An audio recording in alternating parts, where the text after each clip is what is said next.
Hello, YouTube people. I want to talk about what's going on with the congressional decision making with regards to the pandemic and the relief allocations they're trying to decide. It is the government's responsibility to do for the people for what the people can't do for themselves. The United States of America has been technically in business over 200 years.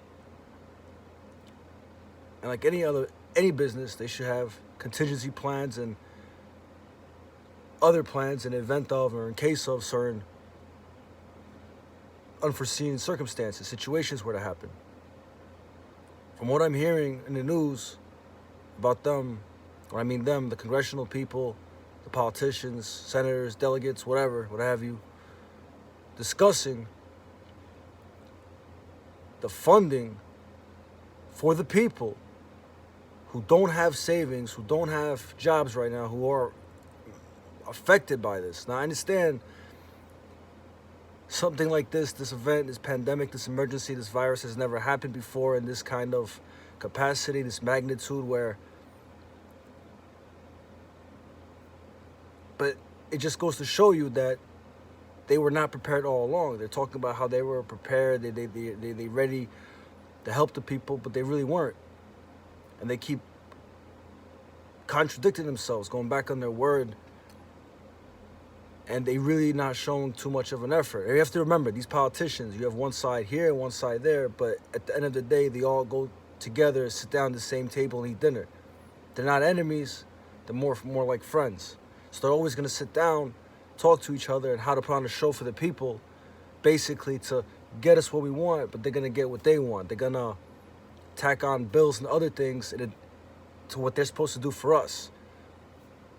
When they gave us that $600 in the beginning, added on to the unemployment, that was very good because there are people who definitely needed the money to keep the lights on, food on the table, and just have a few extra dollars in their pocket while this whole lockdown was going on.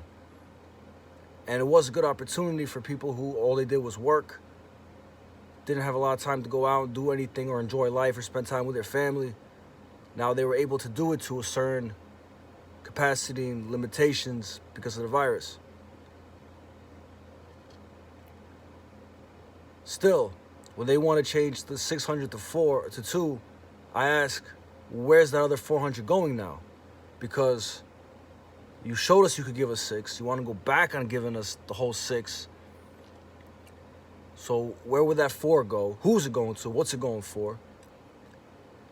And there are people who weren't collecting basic regular unemployment, that all they were getting was that 6. So now you lower it to 2.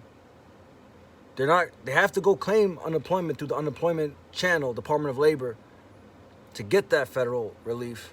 They're getting 0 for unemployment. They're getting 6 from the federal relief pandemic from the feds. Now it's down to 2. So they're only, you lower the possible relief by 2/3. And everybody falls in a different category. Everybody's in a different boat. Everybody's in a different situation. Everybody got different mouths to feed, more or less. Some people can go on without having the lights on for a while. For me, I'm by myself. I can pretty much handle almost anything that comes my way. But I have a lot of time and I'm able to sit and think about certain things, how the way things are going, how things are planned out. It goes to show you that the government was not prepared for this, but they had prior knowledge back in the summer with China going on. And I know all the governments of the world sit down at one point or another and they discuss things with each other. So they're all privy. They all know what's going on. They're not stupid. They just play stupid, but they're not stupid. They like to play stupid for us. So this way they're not held to a certain standard. They're not accountable to certain things, which they should be. What I'm saying is, it's like a runaway train. This pandemic has become like an umbrella term for the elites, the 1% of the 1% or whatever name we want to give them, to implement their New World Order strategy. They're going to do the microchips. They're going to do the vaccinations, which do not get that. Do not get that. They're going to implement ID card scans. They're gonna the census. The election's coming up. They're gonna do maybe some other conspiracy things with false flags and other distractions to keep us from the real issue. While you got the puppeteers behind the scene pulling the strings. Look, if you're gonna tell the people there is a serious situation where there's a pandemic, there's a virus that's killing Americans, especially other people in the world, other humans, we got to come together from a human perspective, the human issue, address it as a human. The reality is the virus is worldwide. It's going to hit who's going to hit. People are going to die. Who's going to live is going to live. That's the reality of it. And once that happens, that's how nature is going to take its course. It's just, I hate saying it because I got people that I know, family, that I don't want to see that happen to. But like realistically, logically thinking about it, that's what's going to happen. People, if it's going to hit the whole world, it's going to affect everybody on the world. Some people are going to live, some people are going to die. But while this is going on, it's the government's responsibility to do for the people for what the people cannot do for themselves. So if they're going to impose a lockdown, if they're going to impose travel restrictions and bans and say it's not safe to go out there and do things while this is going on, let us contain this. And it's either you're going to give us money, funding to pay for the right thing.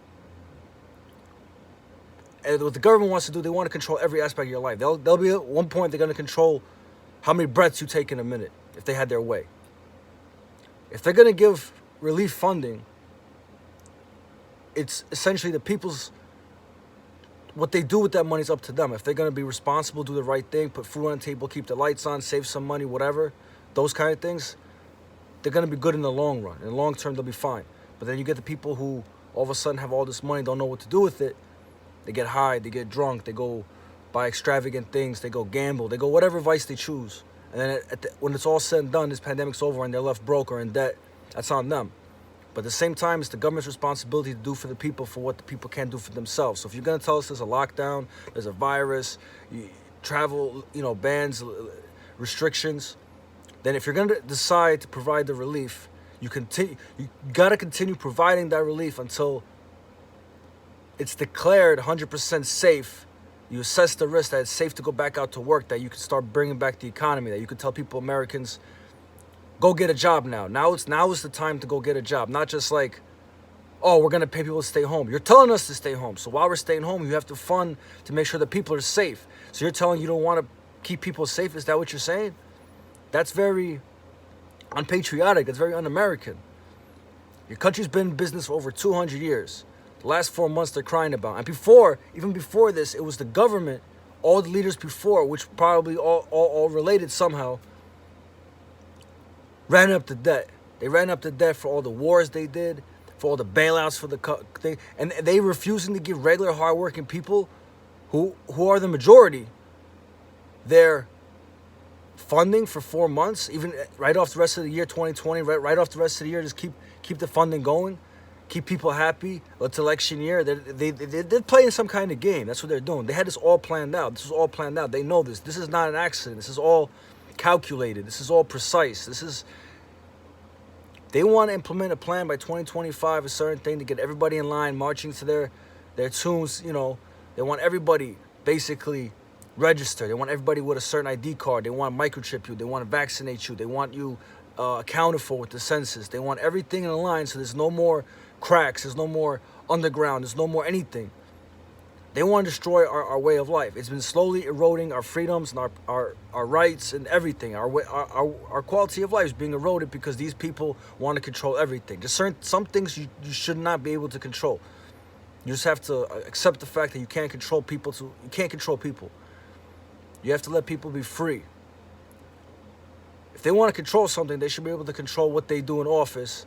And people should be able to control what they do in office. We should control how much power they have, what they allow to approve. We should be able to approve their approvals. They bring an issue to the Senate, to the Congress, they vote on it, and we should approve whether or not they get to vote yes or no on a certain thing, whether they get to get approved or not. Bring the power back to the people. The people should have control. Now, I understand there's a situation with the virus pandemic, it's a national emergency. So it's the president's responsibility to get the right people involved to make a decision, an educated decision that would benefit the people. But the way things are going, they're going to want to take our rights away and maybe in my generation, maybe my time, I'm gonna see some fucked up shit. I already seen some fucked up shit. I might see some more fucked up shit.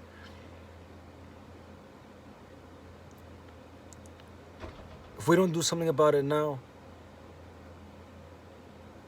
kids are gonna grow up not knowing anything. They're gonna be controlled by these mindless bureaucrats. They're gonna tell them that it's okay to stay home. It's okay to be afraid. Take this vaccination, it's good for you. Eat this food, it's made in a laboratory, it's good for you. They're gonna control every single aspect of life. Breathe this air, it's safe for you. Drink this water, it's good. Do you want that? I don't want that. As long as I'm alive and sober and clean, I'm gonna do what I can to protect these values that our forefathers have fought for. I'm talking about the right things, I'm not gonna get wrapped up in no petty fucking bullshit, no foolish nonsense. I'm not getting wrapped up. I'm talking about being a responsible adult, being a man about things. Now, yeah, I'm in a sober house. I'm just getting my shit together after 10 years of getting high and drunk and doing my bad things. But it's better late than never. And as long as I'm alive, I'm going to continue to do so. So this is Grateful Recovering Addict. Thanks for letting me share. I'm going to stay positive and you stay tuned. Thank you, YouTube people. God bless you.